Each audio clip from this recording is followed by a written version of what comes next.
She invited me in, but the moment I crossed the threshold, her daughter's nanny closed the door, and my world quietly shifted. The rain had been falling in soft, steady sheets all evening, blurring the streetlights and leaving the pavements glistening like scattered glass. I was walking home, hands shoved deep into my jacket pockets, when a quiet, ivy-covered house caught my eye. There was something almost magnetic about it, soft golden lights spilling from the tall windows, the gentle sway of curtains in the breeze, and the faint echo of piano music drifting into the street. Curiosity drew me closer. I noticed a woman standing at the doorway, her silhouette framed by the warm glow inside. She was older than me, maybe in her early 40s, and yet there was a graceful elegance in her posture, a quiet strength in the way she held herself. She didn't look stern or unapproachable. There was a softness in her eyes, a trace of melancholy that made her seem achingly human. When she noticed me, she offered a small, almost hesitant smile, and for reasons I couldn't quite explain, it felt like an invitation I couldn't refuse. "Come in," she said, her voice calm and welcoming, carrying just the slightest hint of warmth that made my chest tighten. It wasn't a casual gesture. There was something deliberate in the way she opened the door, as if she'd been expecting someone like me, though I'd never met her before. I stepped inside, and the world outside seemed to vanish. The scent of fresh tea and polished wood wrapped around me like a soft blanket. The piano music continued, distant yet comforting, filling the room with a quiet intimacy. I noticed the subtle details, the curve of her vase of lilies, the neat stack of books on the side table, the way light pooled on the floor in a golden rectangle. Everything about the room felt personal, lived in, yet untouched by chaos. When she gestured toward a chair, her hand brushed mine lightly, brief but electric. It lingered just a fraction longer than politeness required, enough that I could feel the warmth of her skin, the quiet steadiness of her pulse beneath the surface.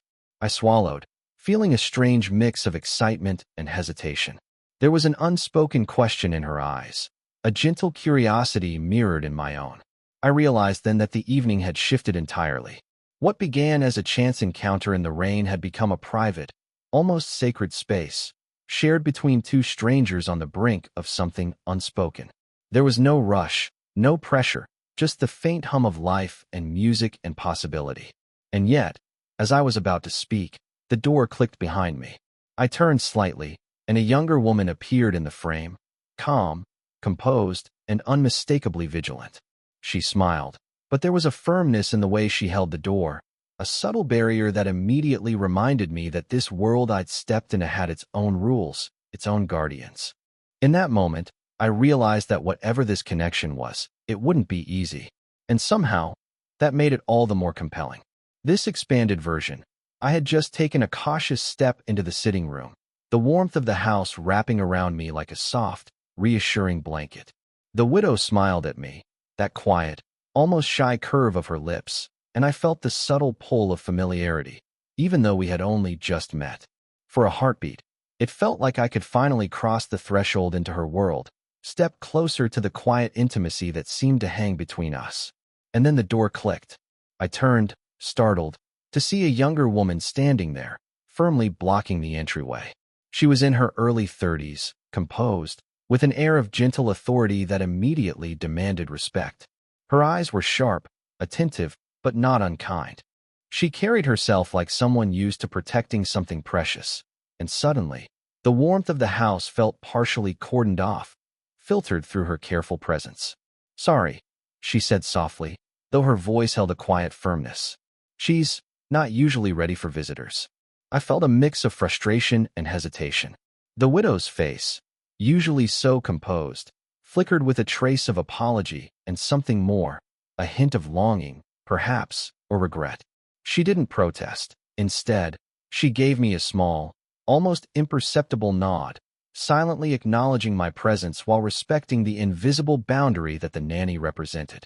The young woman's hand rested lightly on the doorframe, positioning herself just enough to close the room off without seeming hostile.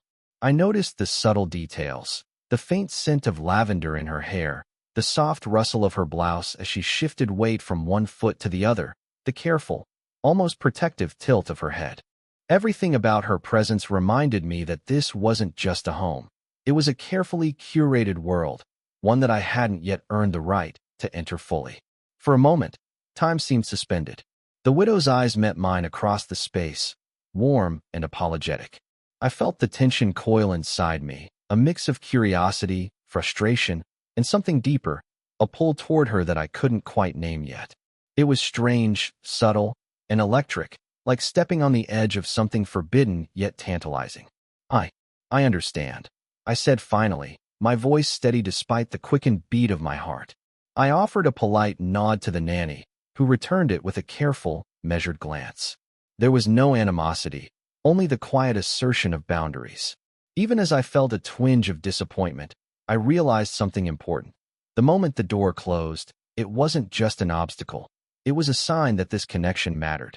The stakes were real, and the slow burn of curiosity and attraction had just become infinitely more intense. I wasn't just drawn to her.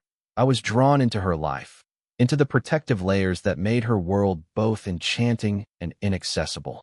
As I stepped back into the hallway, the sound of the rain outside seemed louder, echoing my own pulse. The widow's gaze lingered on me a fraction longer, and I understood without words.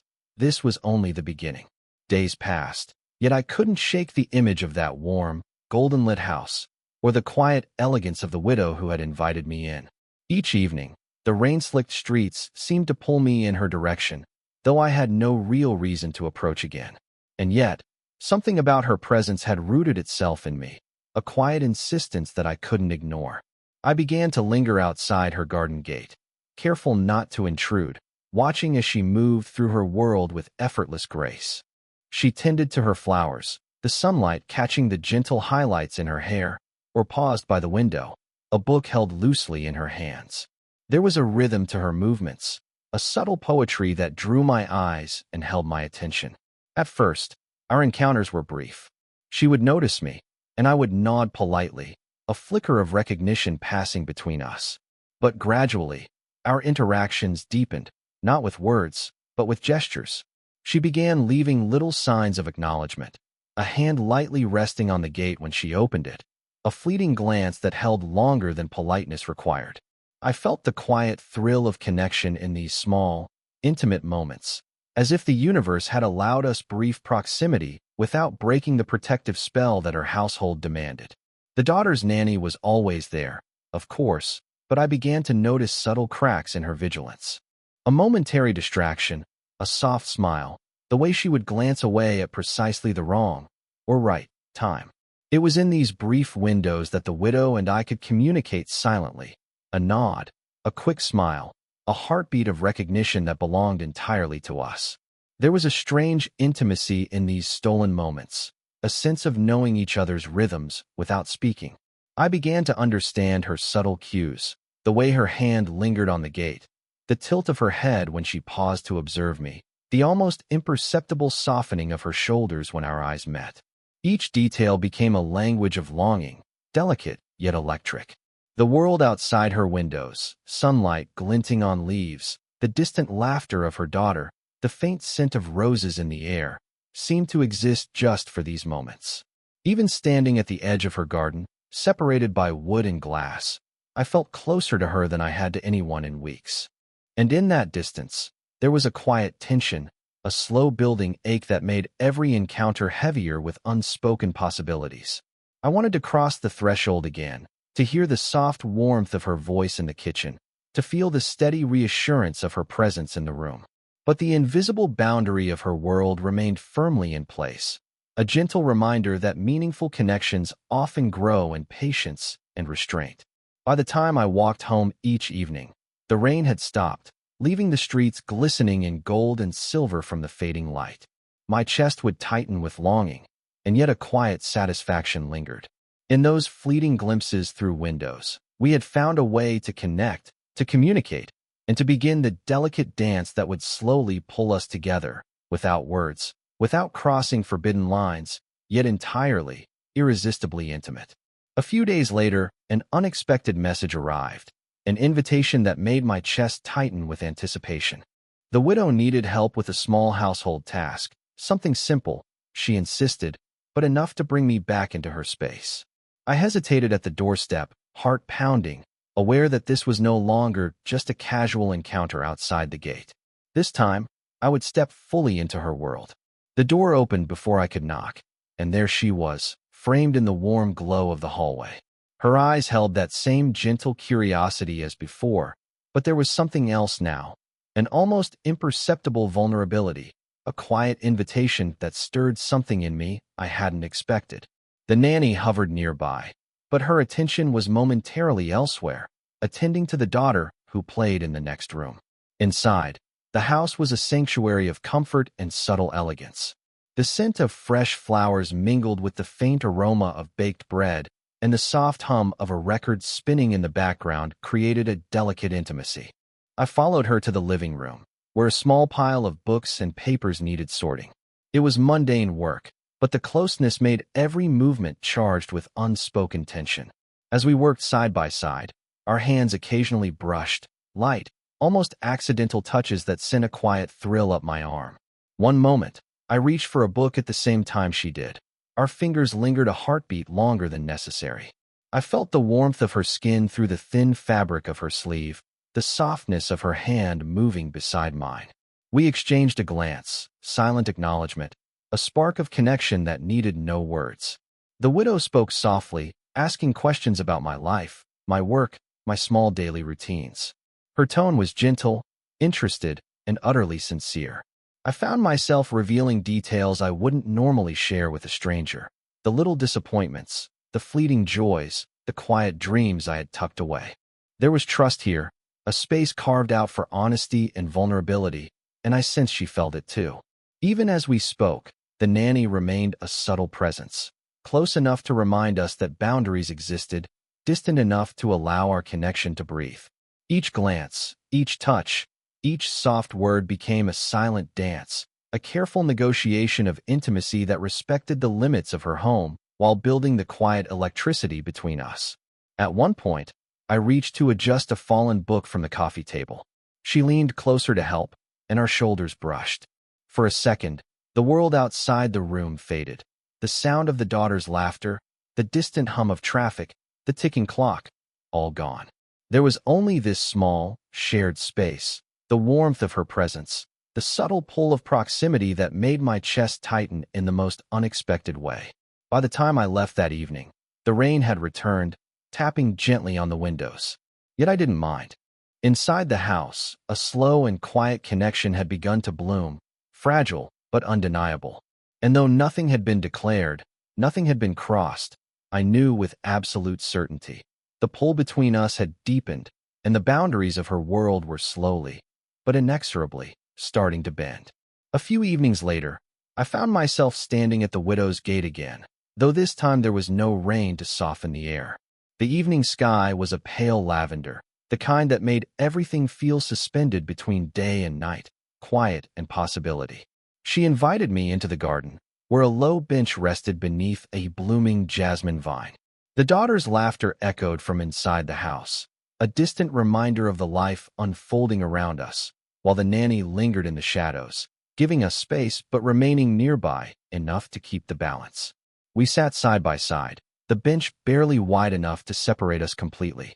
She spoke softly about her life, about the grief she still carried for her late husband, and about the ways in which she tried to protect her daughter from the weight of it all.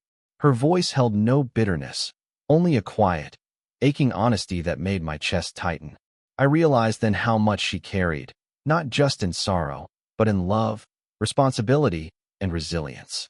I listened, careful not to interrupt, letting her words fill the space between us. When she paused, her gaze lingered on the delicate blooms above our heads, then shifted to me, and I felt the weight of her eyes as if they could read the corners of my heart.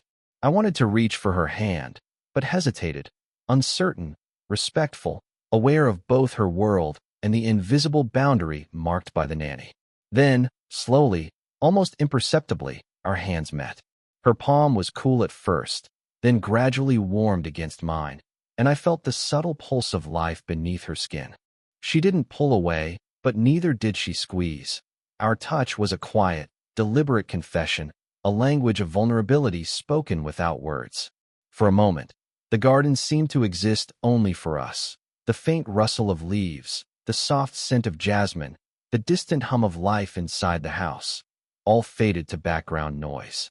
I found myself speaking softly, almost involuntarily, about the small disappointments in my life, the moments I'd felt unseen or misunderstood.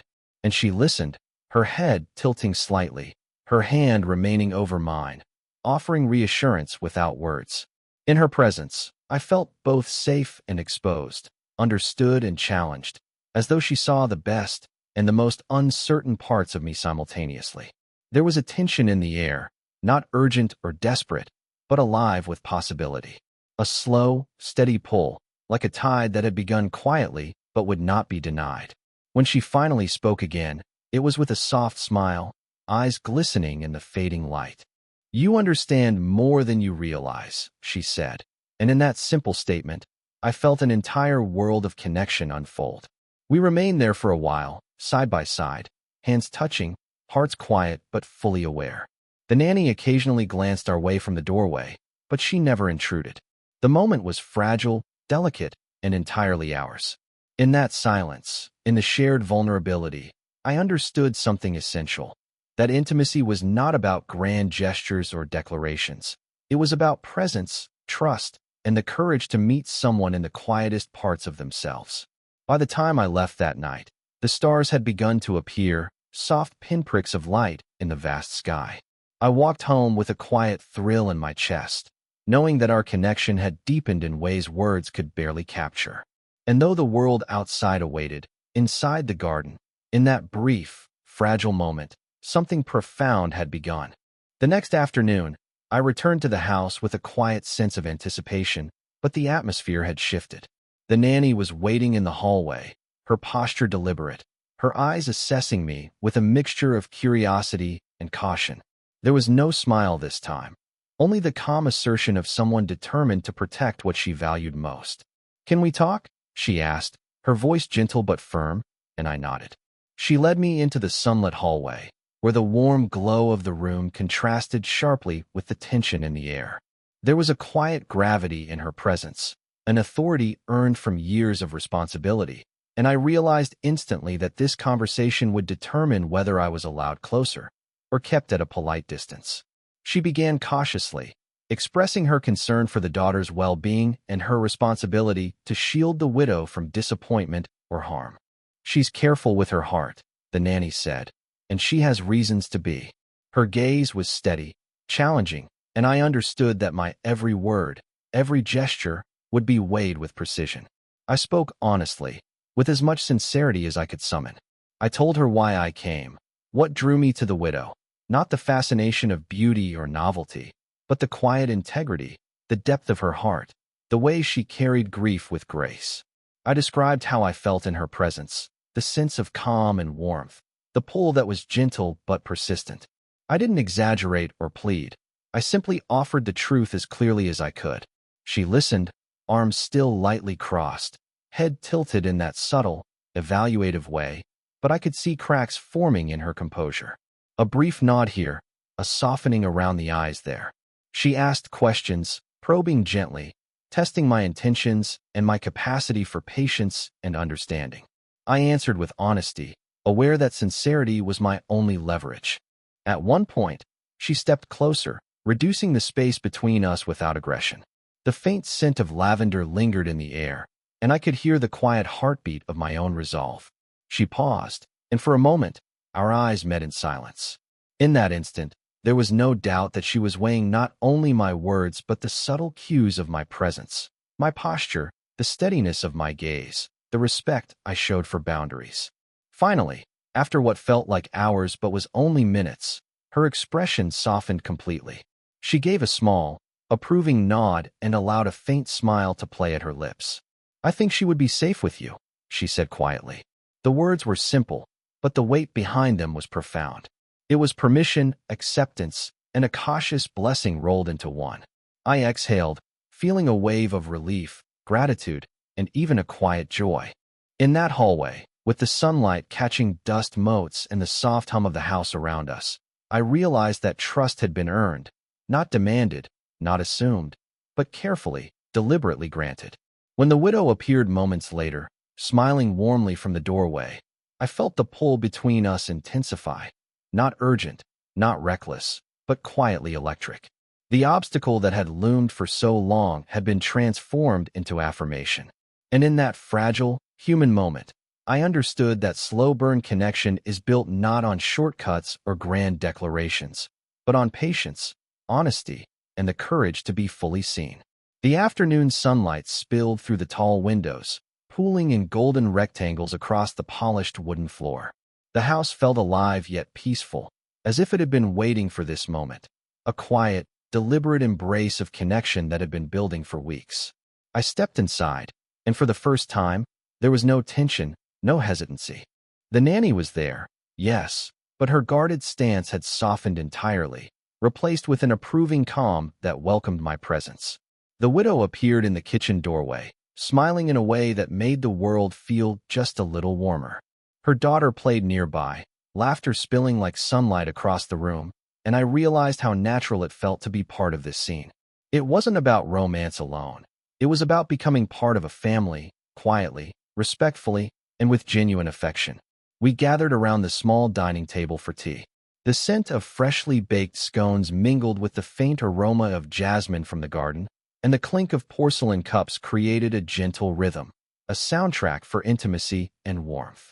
The widow poured tea, her hand brushing mine briefly as she handed me a cup, and I felt the familiar pull, the heartbeat of connection that had grown steadily over weeks of stolen glances and quiet moments. The daughter leaned against my shoulder, soft and trusting, and I felt the odd, tender thrill of being accepted, not just by her mother, but by the life they shared. The widow's eyes met mine, lingering just long enough for me to catch the subtle smile in them, a wordless acknowledgement of what had grown between us. The nanny's glance, approving yet careful, confirmed what words could not, that I was now part of this delicate, intimate world. We spoke quietly, sharing small anecdotes, laughter threading through the pauses. There was no urgency, no rush to define what had happened between the widow and me. Just the simple, profound satisfaction of being present, of feeling warmth in proximity, of trust fully granted. Our hands occasionally brushed. Her fingers lingered a moment on mine when reaching for the teapot.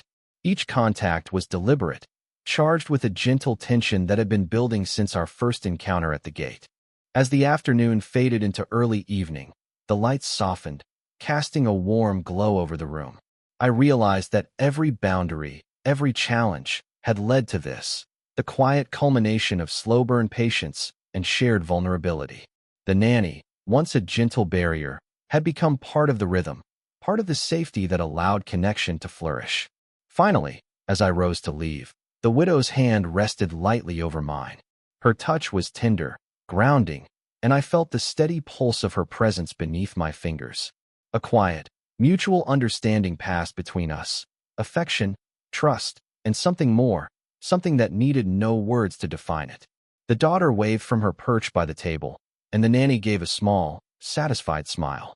In that simple, perfect tableau, I felt the full weight of what had grown between us, a connection that was warm, respectful, and enduring. Walking home, the sun dipping below the horizon, I carried with me the certainty that slow burn, carefully nurtured love could bloom in the quietest of spaces, and that sometimes, the most profound intimacy is built not on grand gestures, but on presence, patience, and shared humanity.